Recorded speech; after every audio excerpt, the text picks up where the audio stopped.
Hello friends, welcome to my channel. আমি আবার চলে এসেছি নতুন একটা ভিডিও নিয়ে। আজকে আমি বানাচ্ছি পমফ্লেটে সর্ষে পোস্ত দিয়ে রান্না। এর জন্য আমি 7খানা পমফ্লেট মাছ নিয়ে নিয়েছি। দেখুন, ভালো করে ধুয়ে করে নুন হলুদ মাখিয়ে নিয়েছি।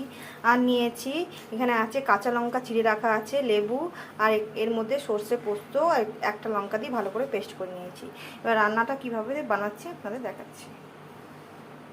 তেল গরম হয়ে গেছে, এরপর একটা পমফ্লেট মাছ ছেড়ে দেবো।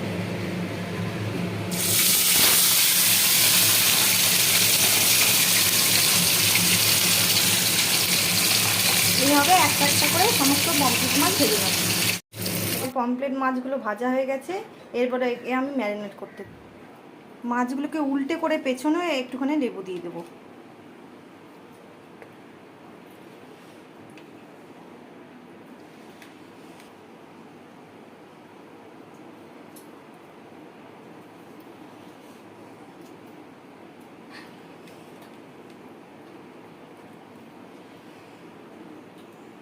এরপরে সর্ষে পোস্ত বাটাটা এর মধ্যে দিয়ে দিচ্ছি।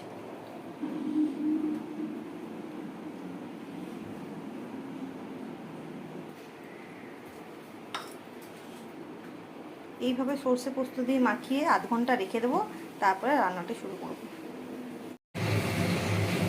আমার মাছটা আধ ঘন্টা হয়ে গেছে ম্যারিনেট করায়। ও তেলটা গরম করে ফেলেছি, এবার কালো জিরে দিয়ে দেবো।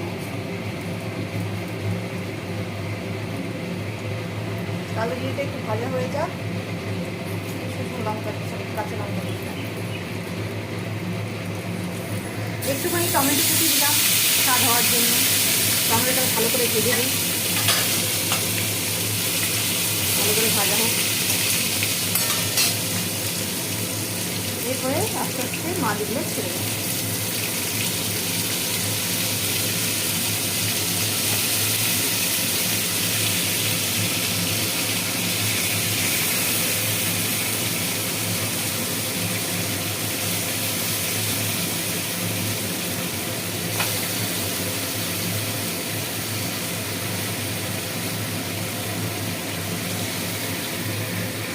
কালার দিয়ে ব্যাটারটা এসে দাও, ওর গায়ে ছেড়ে দেবো।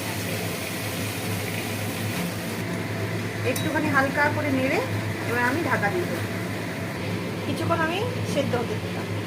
আমার পমফ্লেট মাছ রেডি, এবার আমি সার্ভ করে দেবো। দেখুন, আমার পমফ্লেট মাছ একদম সার্ভ করে দিয়েছি। আমার রেসিপি যদি আপনাদের পছন্দ হয় তাহলে আমার চ্যানেলকে লাইক এবং সাবস্ক্রাইব করবেন। দেখা হচ্ছে পরে নতুন ভিডিওতে। Bye bye, tata.